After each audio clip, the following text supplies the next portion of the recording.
బాధ, సంతోషం, దుఃఖం, విచారం, ఒంటరితనం, భయం ఇవన్నీ కూడాను ఫీలింగ్స్ అనేది ఎంత నిజమో ఇవన్నీ కూడాను అహానికి సంబంధించినవే అన్నది కూడాను అంతే నిజమండి. మనం జనరల్గా ఏంటంటే ఈ బాధ, సంతోషం, దుఃఖం ఈ ఫీలింగ్స్ ఉన్నాయి చూసారా, వీటిని విడివిడిగా చూస్తాము, అనుభవిస్తాము, బాధపడతాము, లేకపోతే సంతోషపడుతూ ఉంటాం కదా. కానీ వీటన్నిటికీ మూలం కూడాను అహమే అన్నది నేను ఇక్కడ ప్రతిపాదన చేస్తున్న అంశం అండి. మొదట్లో మనకు ఆశ్చర్యం వేస్తుంది, కానీ ఇది గొప్ప వాస్తవం అండి. కొంచెం వివరించే ప్రయత్నం చేస్తాను.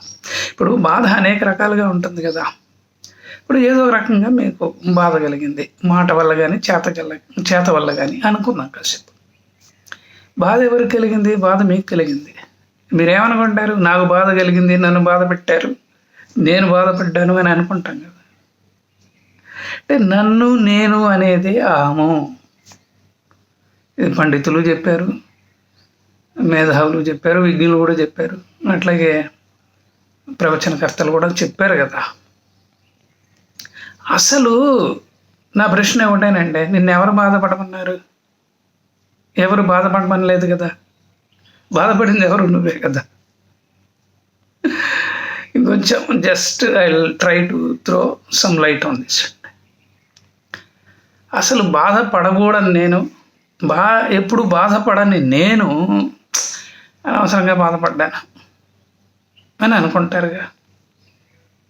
అంటే ఈ ఫీలింగ్ ఉంది చూసారా, ఈ బాధని వెంటాడుతూనే ఉంటుంది. కాబట్టి ఈ నేను నేను నేను అనేది ఉంది చూసారా, ఇదే అహం అండి. కాబట్టి నేను ప్రతిపాదన చేస్తున్న విషయం ఏంటంటే, ఈ బాధ అనేది అహానికి సంబంధించిందే. అలాగే ఇందాక నేను చెప్పాను కదా, సంతోషము, దుఃఖము, విచారము, ఒంటరితనం, భయం ఇవన్నీ కూడాను అహానికి సంబంధించినవే. ఆ అహం అనేది కనుక లేకపోతే ఏమేమి ఉండదు. ఇప్పుడు other side of the coin చూద్దామండి.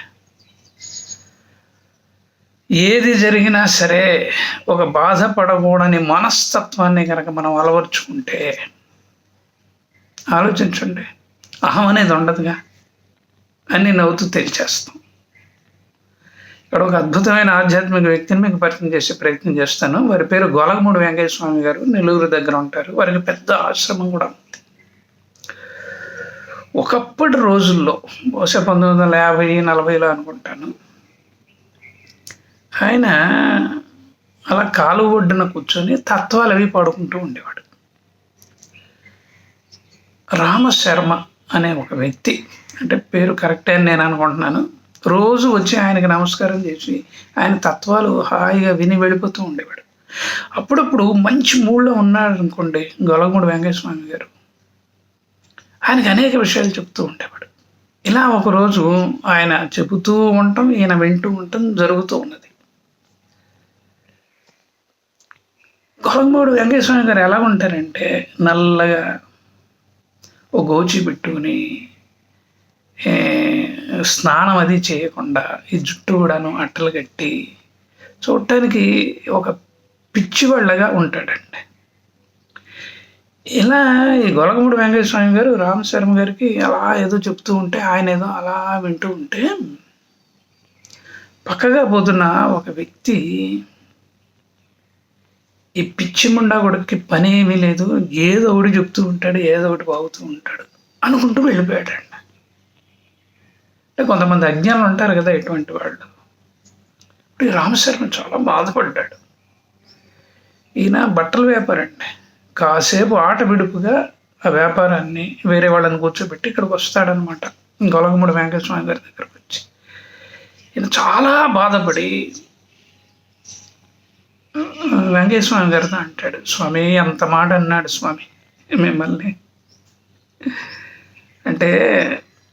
ఇప్పుడు గొలగమూడి వెంకయ్య స్వామి ఆయన భుజం మీద చేసి కళ్ళల్లో కళ్ళు పెట్టి చూస్తూ ఆయన అంటే అన్నాడయ్యా, నేనేమి తీసుకోలేదు కదా, తీసుకుంటే కదా నాకు బాధ, కానీ నా బాధ ఒకటేనాయా, ఇంత దుమ్ము నెత్తిన వేసుకుపోతున్నాడు, వచ్చే జన్మలో మరి ఏ జన్మ తీసుకుంటాడో, మరి ఏం కష్టాలు అనుభవిస్తాడు అని అన్నాడండి.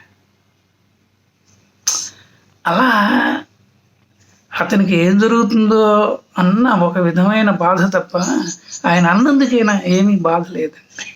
అంటే ఇది ఒక పరిపక్వమైన స్థితి అన్నమాట. సో ఇక్కడ చూడండి, అహం అనేది నిజంగా చెప్పాలి అంటే ఒక కల్పన అన్నమాట. అంతే కదా. అదే కనుక లేకపోతే ఈ ఫీలింగ్స్ ఏమేమి ఉండేవి కాదు కదా. కాబట్టి ఎప్పుడైతే అహం అనేది ఒక కల్పన అయిందో దాని నుంచి జనించే భావాలన్నీ, ఎందుకంటే దాన్ని లేదా దాన్ని అంటిపెట్టుకుని ఉండే భావాలన్నీ కూడాను కల్పనలే కదా. ఆలోచించండి, ఎప్పుడైతే ఈ భ్రమలు తొలగిపోతే, అంటే ఈ తొలగిపోయే మానసిక స్థితి వస్తుందో అప్పుడు నిజంగా మనం ఆత్మాన్వేషణలో మొదటి అడుగు వేశామని అర్థం అండి. ఇక్కడే సామాన్యుడు మెల్లమెల్లగా ఆధ్యాత్మిక సాధకుడుగా మారతాడు.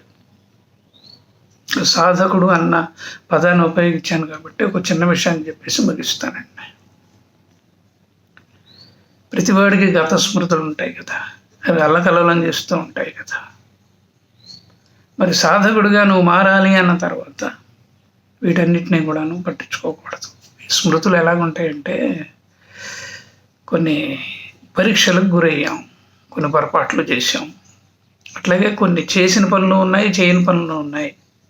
ఆప్యాయతలు, అనురాగాలు, ద్వేషాలు, పగలు, వ్యక్తిగత దుర్ఘటనలు, భయాలు, ఉద్వేగాలు, వీటిని ఎట్టి పరిస్థితుల్లో కూడాను సాధకుడుగా మారాలి అని అనుకున్న తర్వాత, అంటే ఆధ్యాత్మిక సాధకుడుగా మారాలి అని అనుకున్న తర్వాత వీటిని ఎట్టి పరిస్థితుల్లో కూడాను పునశ్చరణ చేసుకోకూడదండి. ఇవన్నీ తాత్కాలికాలని, వీటికి నీ జీవితం అంత వయసు లేదని తేలిపోయింది కదా. అయినా కూడా నువ్వు వాటిని ఎందుకు పునశ్చరణ చేసుకోవాలి చెప్పండి. కాబట్టి అహమే కాల్పానికమైనప్పుడు ఈ కాల్పానిక అహాన్ని పక్కన పెట్టి నిమిత్త మాత్రుడుగా ఉంటూ ఆత్మాన్వేషణలో ఉంటే ఇంతకంటే సంతోషం ఏముంటుంది చెప్పండి. ఈ మధ్య అక్కడ పుస్తకం చదువుతున్నానండి. పుస్తకం చదువుతూ ఉంటే ఈ వాక్యమే నన్ను ఆకర్షించింది. ఆ వాక్యం ఏంటంటే, అహం అనేది కాల్పనికం అంతే, అది మనం సెల్ఫ్ క్రియేటెడ్, అంతకంటే ఏం లేదు.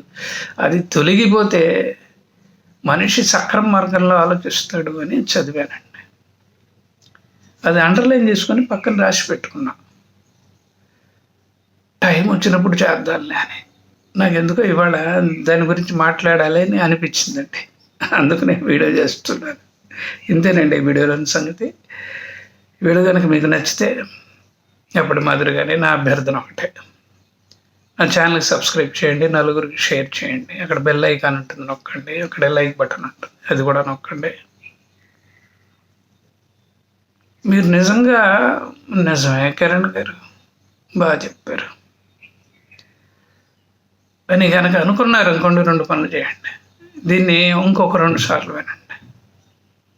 ఒకసారి గతంలో కూడా వెళ్ళి ఏమేం జరిగింది అని రిమైండ్ చేసుకుంటూ వినండి.